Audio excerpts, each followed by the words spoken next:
Hi, so hello from the guys at Filtertechnik. We just wanted to put together a brief video to help field some of the questions that we get around centrifuging, filtering, so dispensing, drying of fuel, etc. So here's a bit of kit that will hopefully enable us to demonstrate how some of this can be done.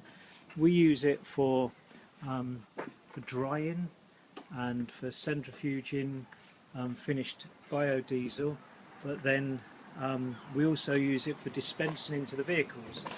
So my gear pump setup, the fittings might be a little bit different to the fittings that you might have as a basic centrifuge setup. But equally, this setup could be used with waste vegetable oil for centrifuging that ready for use straight. So to begin with, let's take a look at the strainer and just explain how you might use this.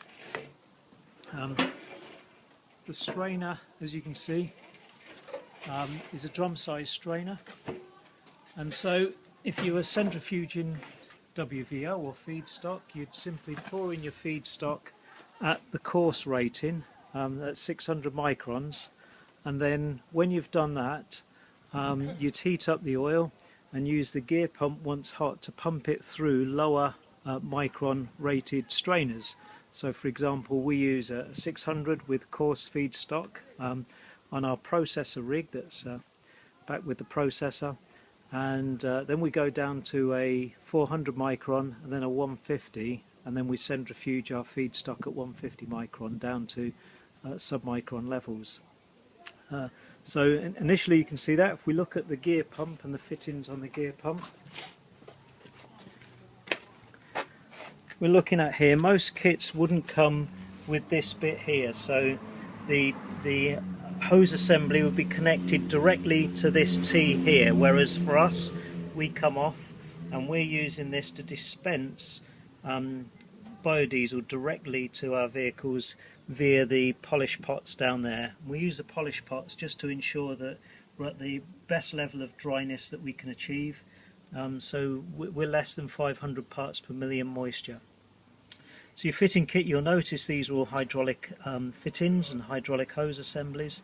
This is to ensure that things like Jubilee clips can't pop off, and they're very easy to take apart and put back together. They're swivel fittings, so you can determine the orientation of the fittings.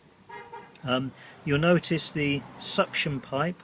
The suction side of the gear pump comes directly from the bottom of this cone. That's absolutely the most effective way to do it. So if we come around this side here,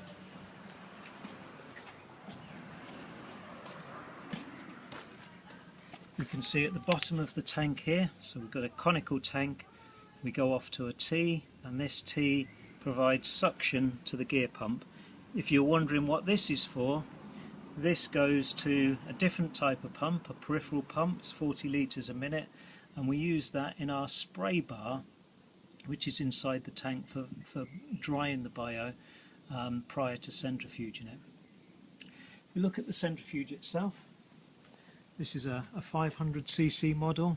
It's mounted as a clamp on the bigger units, whereas the smaller units just have either a nut or a T-bar.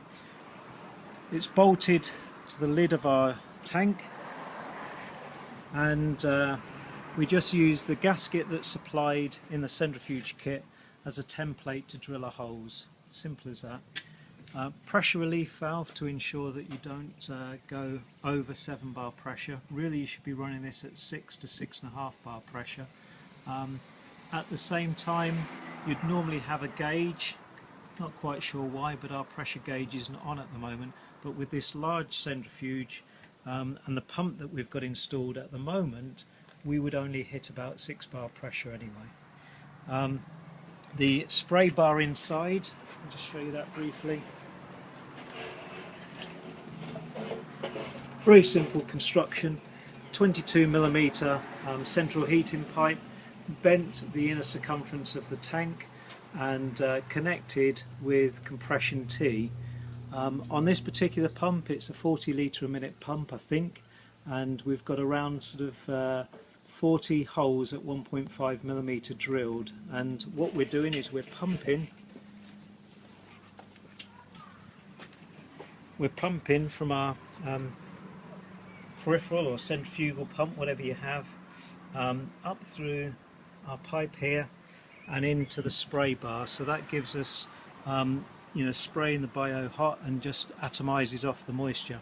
At the same time, we've connected another T from the pump, and this goes to our stainless tower, and the stainless tower has hardwood shavings in it for removal of final soaps in the fuel. So I hope that helps, and look out for other videos from Filtertechnik.